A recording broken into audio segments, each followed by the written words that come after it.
Hello, everybody. This is Joseph P. Farrell with news and views from the Nefarium on Thursday, September 24th. Just a little over a month to go until the Secret Space Program Conference down in Austin, Texas. I'm really looking forward to that. I'll be meeting some of you regular watchers, listeners, contributors on the website there for the first time, so I'm looking forward to that. I want to say thank you to everybody that has been sending me so many good articles, sending donations and subscriptions and everything. It is truly appreciated.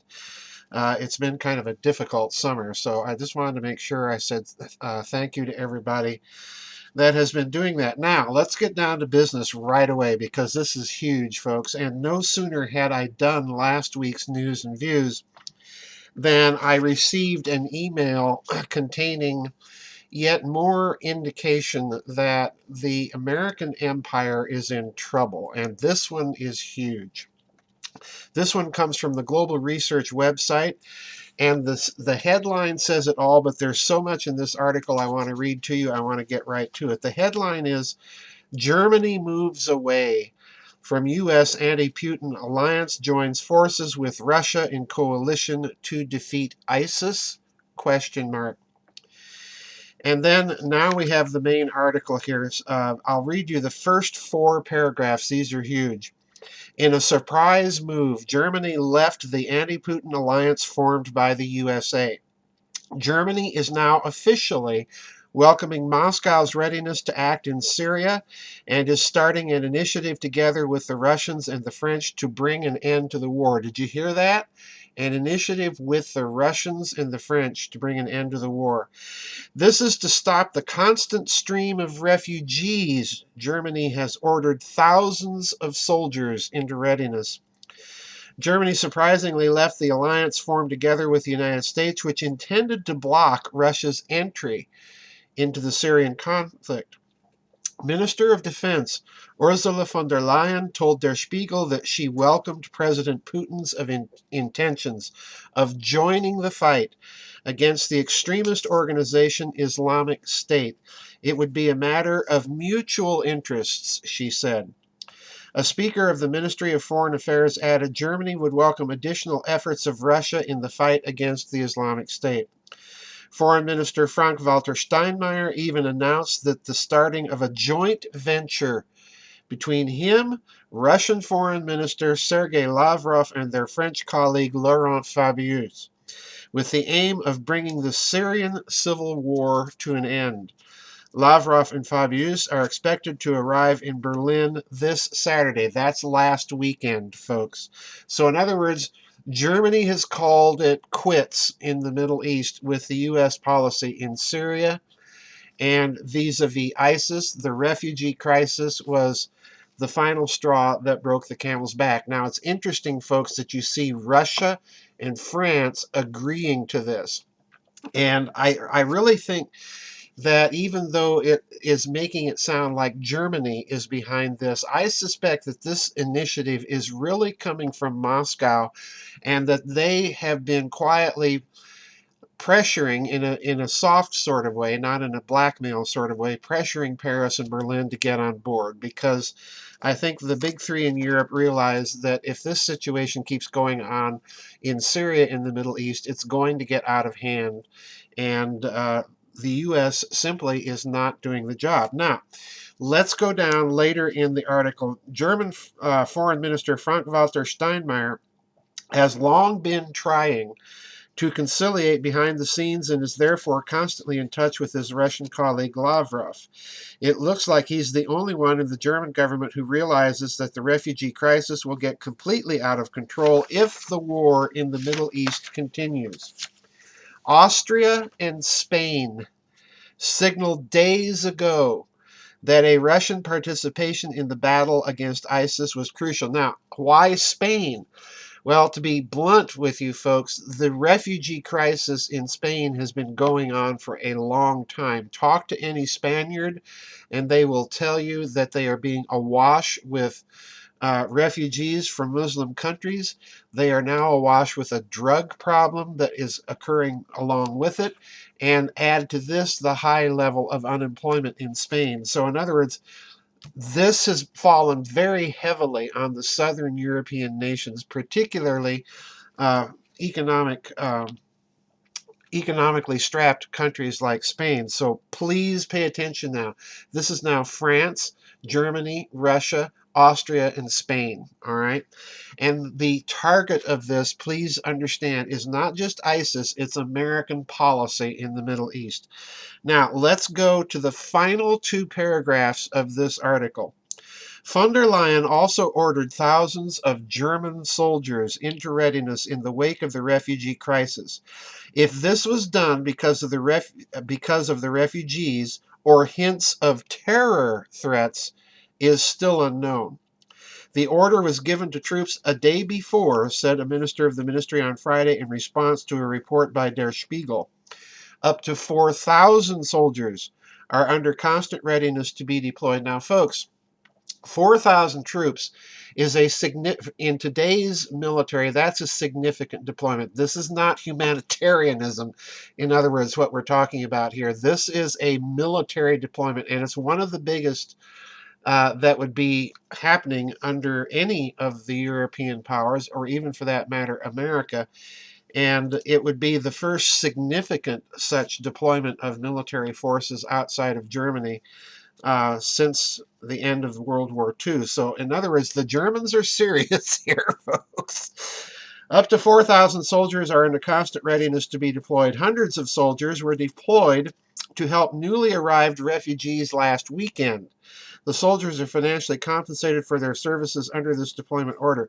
Now, in other words, what we're being told here is either they're being deployed to deal with the refugee crisis, or, as the article mentions, there's a hidden implication of terrorism. Now, folks, let's just be honest and rational here. The refugee crisis is a terrorism crisis in the making. It is a way for the covert intelligence powers in the West to spread the cancer a little bit further. Now, there's one final comment at the very bottom of this article, and it's under the heading Translator's Comment. And listen to this. It has been reported that Russian Foreign Minister Sergei Lavrov called into question the effectiveness of the U.S.-led coalition against the Islamic State. According to PNP magazine, he stated that concerned colleagues from within the U.S.-led coalition turned to him.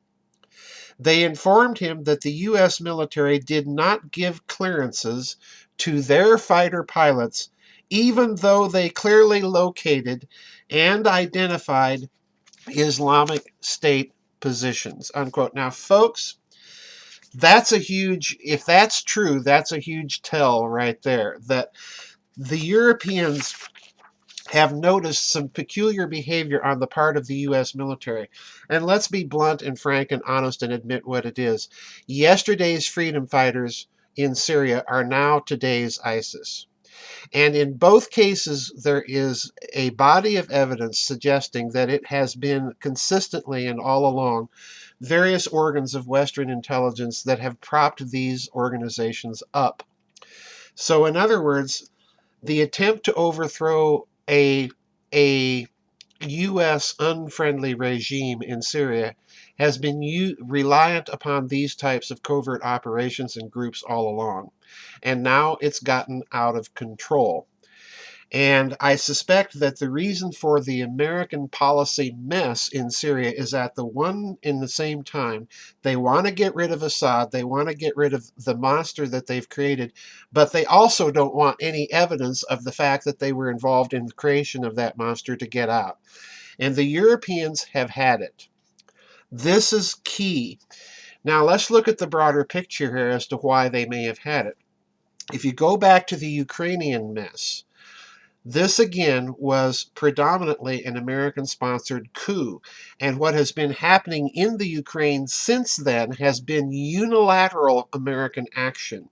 We are going to give them weapons and training and so on. So in other words, the United States has been dealing with the Ukraine outside of the purview of NATO. So we have very deliberately snubbed our noses at our so-called European allies, And now the chickens are coming home to roost. And the biggest chicken now is Russia and Germany, obviously, because they are now in a position of cooperating on a major foreign policy issue in direct opposition to American policy. This has been the thing that American and British geopolitics have been trying to prevent for 200 years, if not more, but at least since the German reunification. And in 1871 under the German Empire, Kaiser Wilhelm I, and then German reunification after the fall of the Berlin Wall. The driving factor of standard Anglo-American geopolitics has been to prevent a rapprochement between Russia and Germany. This is the reason the United States has been trying desperately to put bases in the cordon sanitaire, to use Clemenceau's old expression for it, the Baltic states, Poland, and Romania, to keep those two countries apart. Okay? Now those two countries are joining in a policy opposition to the United States. Folks, I don't know, I have not heard what happened at the meeting between Fabius, pardon me, Steinmeier, pardon me, and Lavrov in Berlin last weekend. I suspect that we're going to be hearing about this over time in the next few months. It's going to reveal itself what they have been discussing. And I suspect eventually that we're going to have the American presence in that cordon sanitaire addressed. And it's going to be very, very interesting to see how that gets addressed. But in the meantime, watch now for further Russo-Franco-German cooperation on matters in the Middle East. This is a huge story for folks, and I think it's only going to get all that much huger. There's one country that's not yet injected itself into this whole Middle Eastern terrorism situation, and that's China.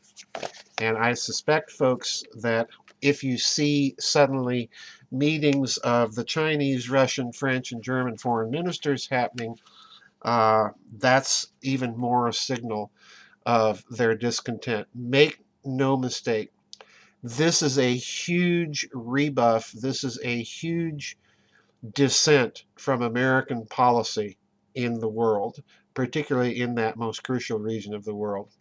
This is huge, folks. And again, I want to plead with the idiots in Washington, D.C., change your game. This is just unreal if we are driving allies like France and Germany into such strong disagreement. And that's it. This week's news and views, folks, from the Nefarium. I hope to see everybody down at the Secret Space Conference, and we'll see you on the flip side, folks. God bless.